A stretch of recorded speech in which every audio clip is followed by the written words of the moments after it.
జై వారాహి మాత. Welcome to my channel Kalyan Sai talks.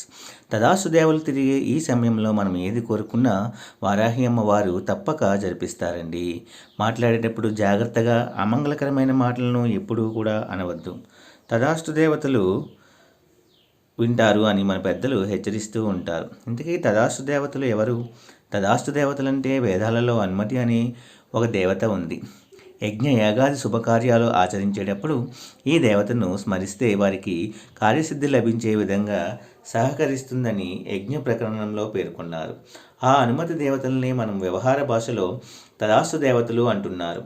మన ఇంట్లోనే తదాస్తు దేవతలు ఉంటారని పండితులు కూడా అంటున్నారు. ఈ తదాస్తు దేవతలు మన కుటుంబ సభ్యుల చుట్టూ తిరుగుతూ ఉంటారట. మనం మంచి చెడు పలికే సమయంలో ఆ దేవతలు తదాస్తు అని పలుకుతారట. పురాణాల ప్రకారము తదాస్తు దేవతలు బంగారు రథంపై వాయువేగంతో ప్రయాణిస్తారు. వాళ్ళు ప్రయాణిస్తూ తదాస్తు అని పలుకుతారు. ఈ తదాస్తు దేవతలకు ఒక చేతిలో ఆయుర్వేద పుస్తకం మరియు ఇంకొక చేతిలో అభయహస్తం చూపుతూ రథం పైన ప్రయాణిస్తారు. తదాస్తు దేవతలు సాయంత్రం సమయంలో సంచరిస్తుంటారని అంటుంటారు. వీళ్ళు తిరిగేటప్పుడు మనం ఏదైనా చెడు అనుకుంటే వెంటనే జరిగిపోతుందంట.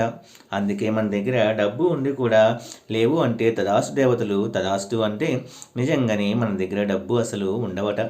కాబట్టి డబ్బు ఉన్నా కూడా లేదు అని మాత్రం అనకండి. ఒకవేళ అంటే మాత్రం మీ దగ్గర డబ్బు లేకుండా పోతుంది. అందుకే తదాస్తు దేవతలు ప్రయాణించే సాయంత్రం సమయంలో ఎప్పుడు చెడు మాట్లాడకుండా మంచే మాట్లాడండి. అప్పుడు మీకు అంతా మంచే జరుగుతుంది. అశ్విని దేవతలే తదాస్తు దేవతలు. వీరు సూర్యుని కుమారులు. అయితే మంచైనా చెడైనా ఈ దేవత తదాస్తు అని టక్కున చెప్పేస్తుందంట. అందుకే మనం ఎప్పుడు మంగళదాయకంగా మాట్లాడాలని పండితులు సూచిస్తున్నారు. మన నోటి నుంచి వచ్చే వాక్కు సత్యవాక్కుగానే ఉండాలని శాస్త్రాలు కూడా చెబుతున్నాయి. ఉదాహరణకు పక్కింటి వారు మన వద్దకు వచ్చి ఏదైనా వస్తువు కావాలి అని అడిగినప్పుడు మన దగ్గర ఉండి కూడా లేదని చెప్పకూడదు. లేదు అనే మాట మీ నోట వస్తే చాలు, తదాస్తు దేవత అలాగే కానీ అంటూ ఆమోదముద్ర వేస్తుందట. మీ ఇంట్లో లేని వస్తువైనా ఉన్నట్లుగానే చెప్పాలి.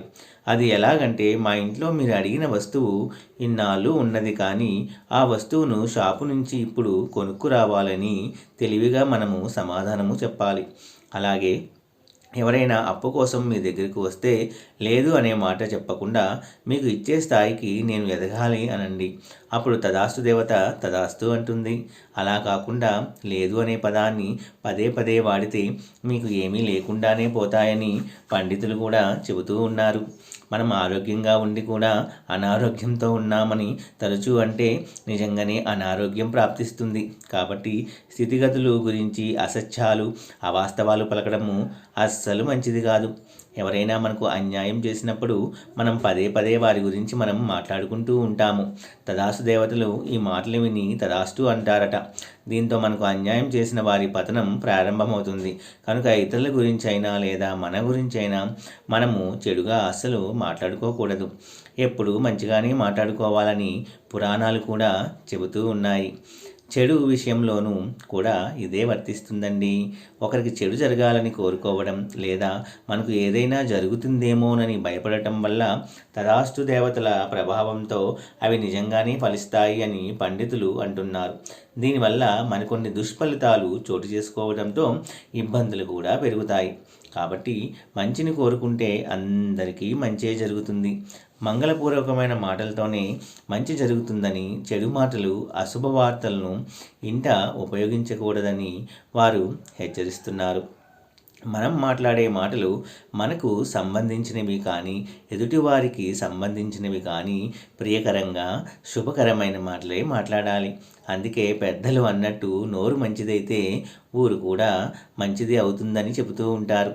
హిందూ ధర్మంలో సూర్యాస్త సమయంకి చాలా ప్రాధాన్యత ఉంటుంది. ఈ సమయాలను ప్రదోష వేళలు అంటారు. ఈ సమయంలో చేసే శుభకార్యాలు లక్ష్మీ కటాక్షానికి కారణం అవుతాయని చెబుతారు. సాయంత్రం సమయంలో సూర్యుడికి తప్పకుండా నమస్కారం చేసుకోవాలి. ఇలా చేస్తే మీకు మంచి రోజులు వచ్చినట్టే. సాయంత్రం చేసే పూజకు చాలా శక్తి ఉంటుంది. సాయంత్రం కాలాలలో పూజ చేసినట్లయితే ఆ పూజ 1000 రెట్లు ఎక్కువగా పుణ్యప్రాప్తిని, పూజా ఫలాన్ని పొందవచ్చు అని పండితులు కూడా చెబుతూ ఉన్నారు. ఎందుకంటే ఈ సమయంలో దేవతలు ఏ భక్తుడు వారిని ఆరాధిస్తారా అని ఎదురు చూస్తూ ఉంటారని పండితులు చెబుతున్నారు. కాబట్టి ఈ సమయంలో ఇష్టదైవాన్ని పూజిస్తే వారి యొక్క అనుగ్రహాన్ని త్వరగా పొందవచ్చు అని చెబుతున్నారు. అయితే సాయంత్రం వేళలో చేసే పూజలో మాత్రం తులసి ఆకులను ఉపయోగించకూడదు. వారాహి అమ్మకి సాయంత్రం పూజ చేయటం వల్ల మీ కోరికలన్నీ కూడా వారాహి అమ్మ తప్పకుండా నెరవేరుస్తుంది. సాయంత్రం వేళలో ఎట్టి పరిస్థితుల్లోనూ నిద్రపోకూడదు. ఇలా పడుకుంటే లక్ష్మీదేవి అలిగి వెళ్ళిపోతుందట. సంధ్యా సమయంలో లక్ష్మిని ఆహ్వానించేందుకు మనం సిద్ధంగా ఉండాలని శాస్త్రం చెబుతుంది. ఎవరైతే ఎక్కువ కాలంగా అప్పుల భారంలో ఉండి ఇబ్బంది పడుతున్నా, చేసిన అప్పులు తీర్చలేకపోతున్నా మంగళవారం సాయంత్రం హనుమంతుడి పటం ముందు నెయ్యి దీపం వెలిగించి మంగళ స్తోత్రాన్ని పఠించాలి. సాయంత్రం చేసే పూజలో ఎల్లప్పుడూ 2 దీపాలను వెలిగిస్తే లక్ష్మీదేవి అనుగ్రహం లభిస్తుంది. వాటిలో ఒకటి నెయ్యి దీపం, మరొకటి నువ్వుల నూనెతో ఉండాలి.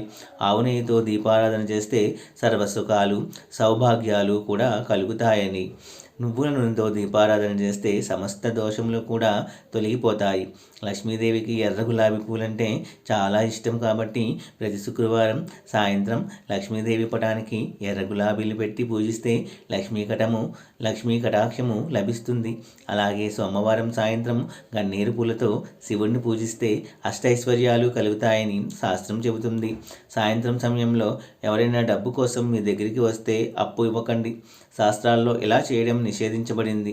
సంధ్యా సమయంలో ఎవరికైనా రుణాలు ఇస్తే లక్ష్మీదేవికి ఆగ్రహం వస్తుంది. అంతేకాకుండా లక్ష్మి ఆ ఇంటి నుండి వెళ్ళిపోతుందని నమ్ముతారు. అలాంటి ఇళ్లల్లో మళ్ళీ పేదరిక వ్యాప్తి చెందుతుంది. అందుకే సాయంత్రం సమయంలో ఎవ్వరికీ కూడా రుణాలు ఇవ్వకండి.